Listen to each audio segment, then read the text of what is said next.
Everyone talking about Cuir et Champignon by DSH Perfumes. That means leather and mushroom in, I'm not sure what, maybe French. The notes in it are bergamot, castoreum, mushroom absolute, civet, clary sage, clove bud, galbanum, guaiacwood, hiba cedarwood, honey, Indonesian vetiver, leather, neroli, orris, Peru balsam, sandalwood, tobacco, tuberose, and wild chamomile. I was not sure what to expect on a number of levels going into this because, I mean, first of all, mushroom in the title. Like, I like to try interesting stuff, so I figured, okay, either way, like, I'll think it's interesting, but I did not expect to like it because earthy stuff is not for me, and especially thinking, like, mushroom style earthy stuff. I've definitely tried some fragrances here and there that have a mushroom note, and especially I think there's at least one or two by Zoologist, and it wasn't like, that's disgusting or something, but it definitely was like, okay, yep, that's mushroomy, and I don't think I want to wear it for most of them, but this is really captivating. Yeah, I thought it was going to be so earthy, so dank, but because it's not just about the mushrooms, like as I mentioned, there's a lot of other kind of darker notes in there as well. But I think this is so much more wearable than I would have possibly expected from that title and note, but not in a way like, oh, it's so dumbed down and boring or anything either.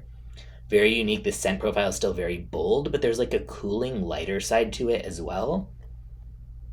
Yeah, almost like kind of a, I don't want to say forest coniferous because it's not like it smells like pine tree-ish or anything like that, but just that kind of like same kind of cooling sensation with it. So it really doesn't smell that dirty to me at all.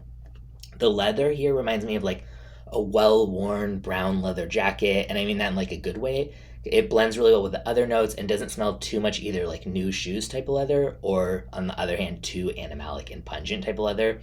And I can appreciate both those leathers and other types of stuff, but the way it's done here, I think it's actually really nice. That yeah, despite leather being in the title, to me this doesn't really smell like any one note. It's definitely not just like leather or something. It's just like its own type of thing, and I love that.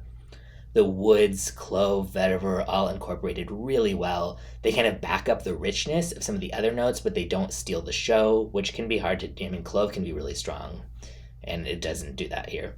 The civet and castoreum add this like smoky edge, but they're not screaming. So this isn't like a not just try hard, but like it isn't like the type of animalic, for better or for worse, whether you like that or not. That's just like, whoa, just like this explosive dose of castoreum and civet, not at all. Unisex leaning masculine to my nose, all around just excellent. Moderate longevity and projection, goes for 185 for a 60 ml, but they have lots of smaller sizes as well. And I will link in the description where you can get a bottle or sample.